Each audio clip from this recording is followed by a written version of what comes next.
Shalom, good morning to all.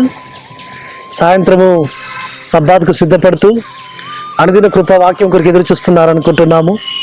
కాబట్టి అనుదినము కూడా ఉదయం వేకుజామునే ఆయన జీవాహారము చేత, ఆయన జీవాహారం అనే వాక్యము చేత మీరు ఆత్మీయమైన బలాన్ని పొందుకుంటూ ఆ దినమంతా కూడా వాక్యాన్ని ధ్యానిస్తూ ఎలోహిం సన్నిధిలో ఆనందిస్తున్నారనుకుంటున్నాము. మీ హృదయాలలో ఆనందము, సంతోషము పొంగిపొర్లుతుంది అనుకుంటా. ఎందుకంటే అనుదినము కూడా ఆ వాక్యము చేత మీరు అట్టి బలాన్ని పొందుకుంటున్నారు.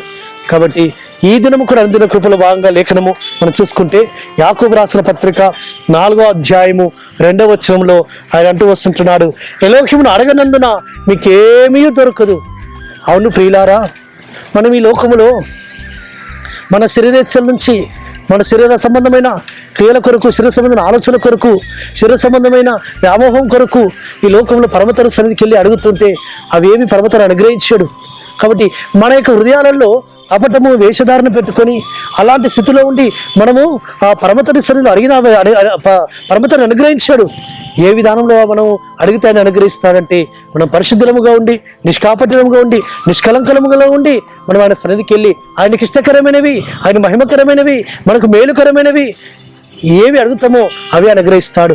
కాబట్టి మీరు ఏమి అడగకపోయినను మీకు కావలసినవి, శ్రేష్టమైనవి, మేలుకరమైనవి, ఆయన మహిమకరమైనవి ఆయన అనుగ్రహిస్తారు. కానీ మీరు ఈ లోకములో సమస్తమైన వేషధారంతో నింపబడిన హృదయాలతో ఉండి ఏమి మీరు ఆయన సన్నిధిలో ఎంత గోజాన్ని ఆయన అనుగ్రహించాడు సుమా. కాబట్టి ఆయన లేఖనం సెలవుస్తుందంటే ఎలోహింను అడగనందున, అవును ఈ లోకంలో మనుషులను ఆశ్రయిస్తుంటారు, లోకంలో వ్యవస్థలను ఆశ్రయిస్తుంటారు, లోకంలోకి వెళుతుంటారు, లోకంలో మనుషుల దగ్గర పొట్టాడుతుంటారు, ఇది కావాలి, అది కావాలి, అది కావాలని. పరమతని సన్నిధికి రారు.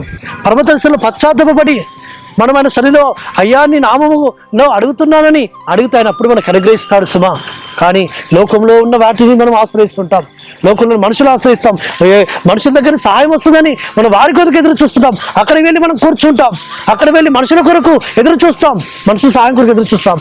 కానీ పరమతని పాదం చెంతకి వెళ్ళి మన దీనస్థితినంతా కూడా చెప్పుకొని, మన పాపంలంతా ఒప్పుకొని విడిచిపెట్టి అయ్యా తండ్రి నాదని మనం చేతులెత్తితే, మన చేతులు ఆయన వైపు చూపితే మన ప్రార్థనను ఆలకిస్తాడు, ఉత్తరం ఇస్తాడు, సమాధానం ఇస్తాడు. కాబట్టి ఏమి అడగాలో, ఎలా అడగాలో, ఏ విధంగా అడగాలో అది మనం తెలుసుకొని మనం పరిశుద్ధులమై, పవిత్రులమై ఆయన అడిగితే ఆయన అనుగ్రహిస్తాడు సుమా. కాబట్టి అట్టి విధంగా పరిశుద్ధాత్మ తండ్రి మనల్ని నడిపించునుగాక. ఆమేన్. ప్రార్థన చేసుకుందాం. పరలోకందర మా తండ్రి, సర్వోన్నత జీవాధిపతి అశ్వమిశానికి స్తోత్రములు. మీరు ఏం అడిగినను ఎలోహిమికి అనుగ్రహించడు అన్నావు నాయన. అవును తండ్రి, పాపముతో ఉండి, అవును తండ్రి ఈ లోకంలో అవును తండ్రి కపటంతో, వేషధారంతో ఉండి అడిగితే మీరు అనుగ్రహించరు నాయన. ఇవ్వ తండ్రి, అయ్యా మేము తండ్రి పరిశుద్ధముగా, నీతిమంతులుగా ఉండి అడుగున్నట్లుగా, నీ నుంచి మేము పొందుకున్నట్లుగా, నీ ఆశీర్వాదాలతో మేము నింపబడినట్లుగా మీ కృపను విస్తరింపచేయమని ప్రార్థిస్తూ అశ్వామిశ నామమున స్తుతించి ప్రార్థించి పెడుకుంటున్నాము తండ్రి. ఆమేన్.